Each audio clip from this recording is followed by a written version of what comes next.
Bom dia a todos, graça e paz do Senhor Jesus seja com todos nós. Uma ótima sexta-feira para todos. Hoje é 1º de abril de 2022, o famoso 1º de abril. E aí nós vamos hoje, já que é 1º de abril, dentro do nosso devocional, dentro da nossa maratona bíblica, falando de números. O tema do devocional de hoje é Deus se mostra santo. Nada melhor do que um Deus santo para tratar com o 1º de abril, né? Brincadeiras à parte, vamos então fazer aqui a nossa conversa da manhã, o nosso devocional, sobre o livro de Números, hoje capítulos 18, 19 e também capítulo de número 20. Eu quero destacar um versículo que é o versículo 13 do capítulo 20, está ali mais ou menos no meio do capítulo, entre duas histórias, e ele vai dizer algo interessante que basicamente vai resumir não só esse episódio que a gente vai falar hoje, que é o episódio das águas de Meribá, o famoso episódio das águas de Meribá, mas também ele serve aí como contexto para os outros textos que a gente vai falar aqui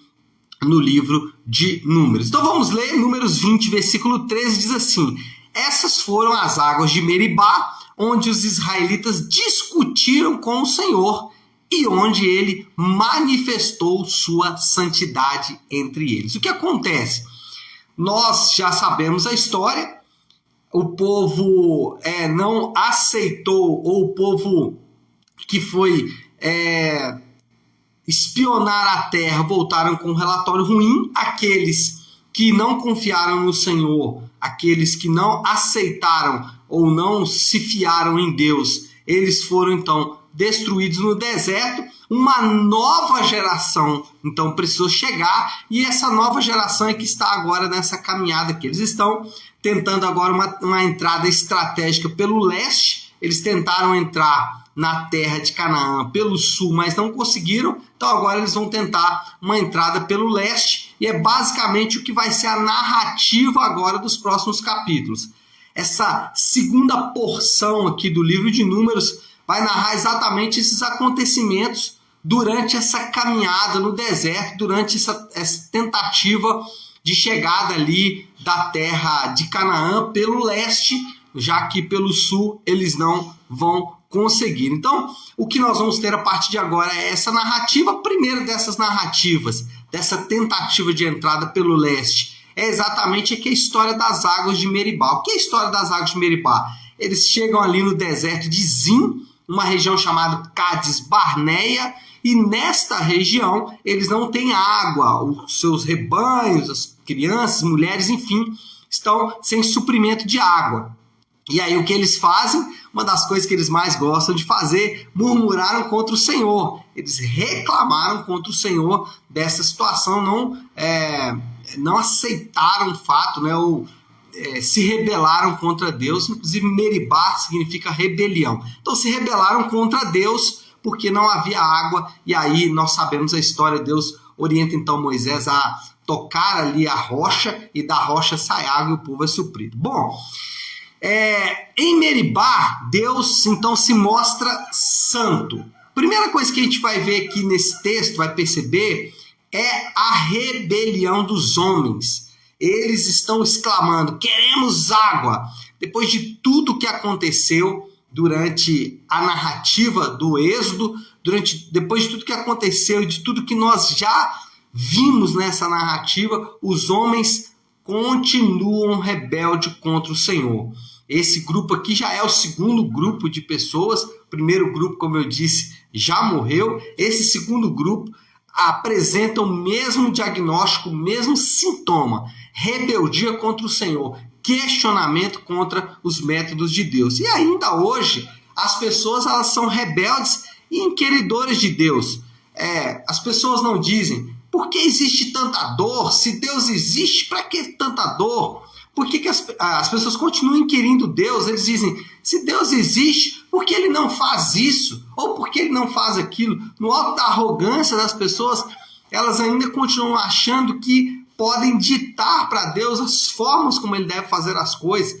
Se Deus existe, por que ele não faz isso? Ou por que ele não faz aquilo? Né? As pessoas continuam rebeldes contra Deus, dizendo: por que Deus não resolve isso?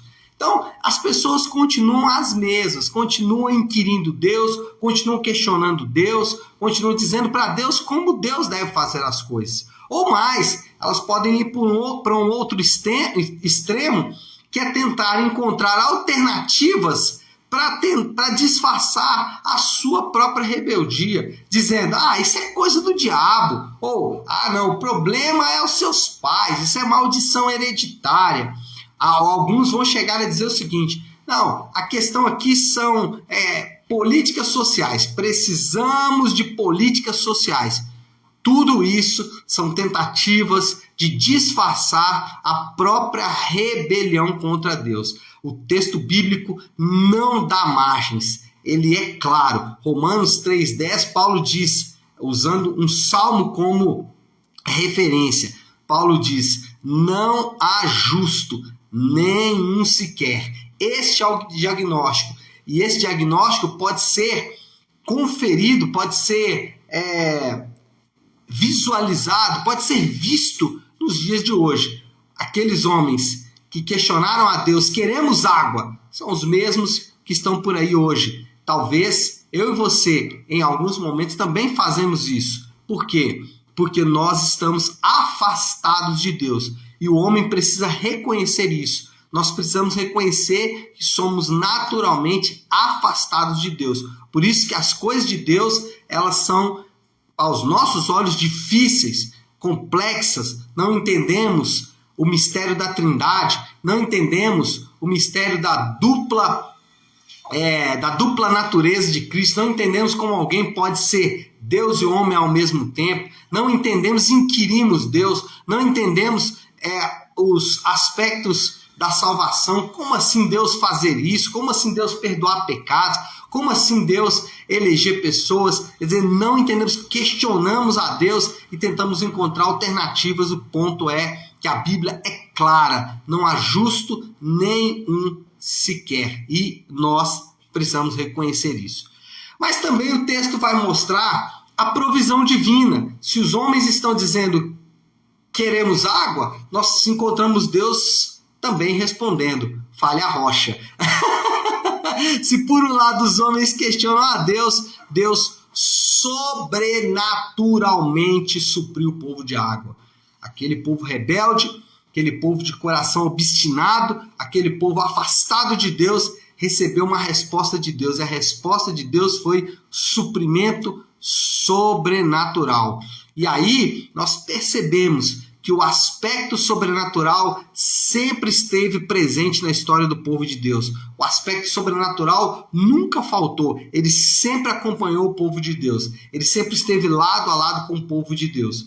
E o maior exemplo desse ação sobrenatural de Deus, o maior sinal dessa ação sobrenatural de Deus é que Deus entregou o seu próprio Filho. A cruz é a ação de um Deus que se expressa em três pessoas, um Deus que é Pai, Filho e Espírito Santo, um Deus que é a expressão exata do seu ser, é um ser divino humano, que é Jesus.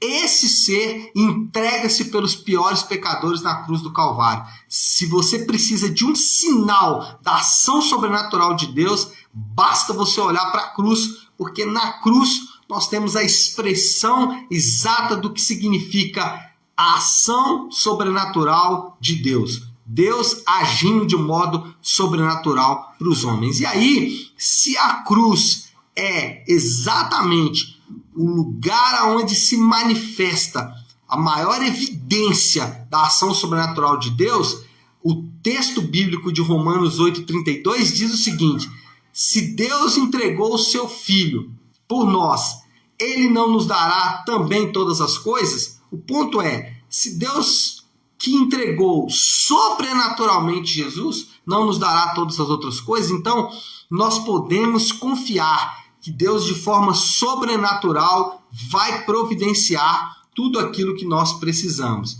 O ponto, muitas vezes, é que nós não percebemos essa ação sobrenatural de Deus, ou mais, além de não percebermos, nós queremos que Deus faça o que nós queremos fazer. Mas se você olhar com cuidado, você vai perceber a ação sobrenatural de Deus na sua vida com muita clareza. E, por último, nós temos então um povo rebelde dizendo queremos água, nós temos um Deus amoroso agindo sobrenaturalmente dizendo fale a rocha, e nós temos também, por último, o modo correto. Não confiaram em mim. Por quê? Porque Deus, aliás, por que não? Para quem Deus declara esta verdade? Não confiaram em mim. Moisés e Arão. Porque Moisés e Arão fizeram o que era certo da maneira errada. E esse é um ponto.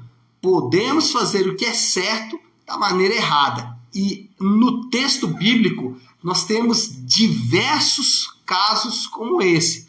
Por exemplo, Pedro, quando é questionado por Jesus, porque Jesus fala que precisa lavar os pés, senão ele não faria parte daquele grupo, Pedro fala, então, lava o corpo inteiro. Não precisa lavar o corpo inteiro. A questão ali é, Pedro estava querendo o certo, lavar, mas de maneira errada. Não, lava logo o corpo inteiro. Nós temos um outro caso que narra também fazer a coisa certa da maneira errada, que é Ananias e Safira, lá em Atos capítulo de número 5, eles fizeram certo de maneira errada e foram fulminados, morreram na hora porque fizeram certo de maneira errada.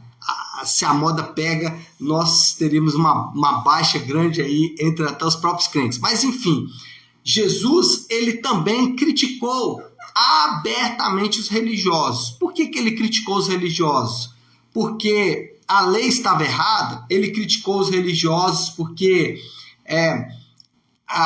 o que eles faziam estava errado? Não, ele criticou a forma como aqueles homens faziam, o coração, a essência do que aqueles homens faziam. Então, podemos fazer a coisa certa de maneira errada, e aí a gente vai ver isso aqui de maneira muito clara na história das águas de Meribá, em especial na ação, no ato que Moisés e Arão fizeram de, em vez de falar a rocha, eles feriram a rocha, eles bateram, né?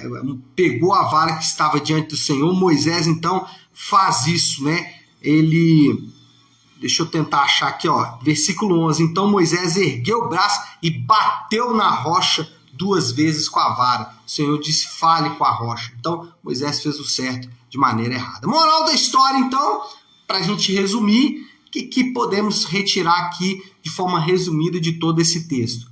Deus utiliza de diversos meios para formar e informar seu povo sobre o seu caráter.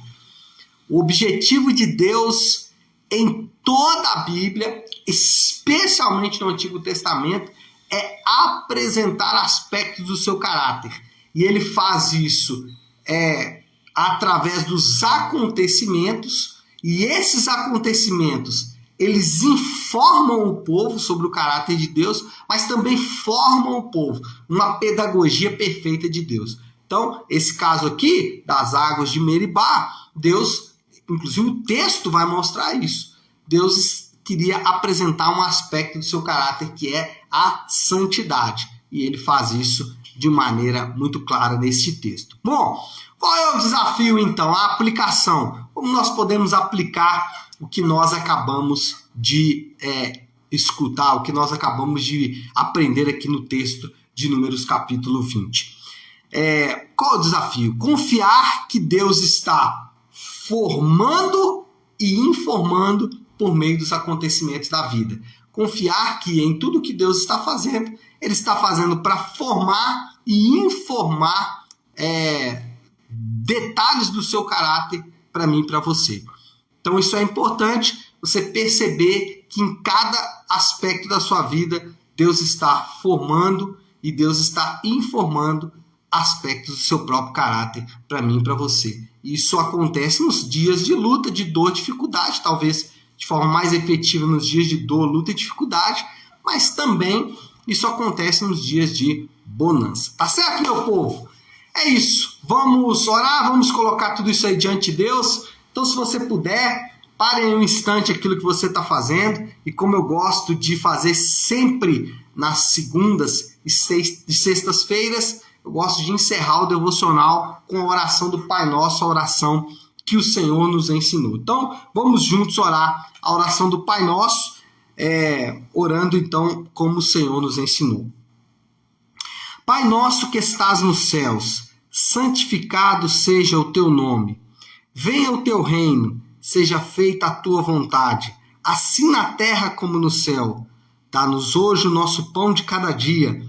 Perdoa as nossas dívidas, assim como perdoamos aos nossos devedores.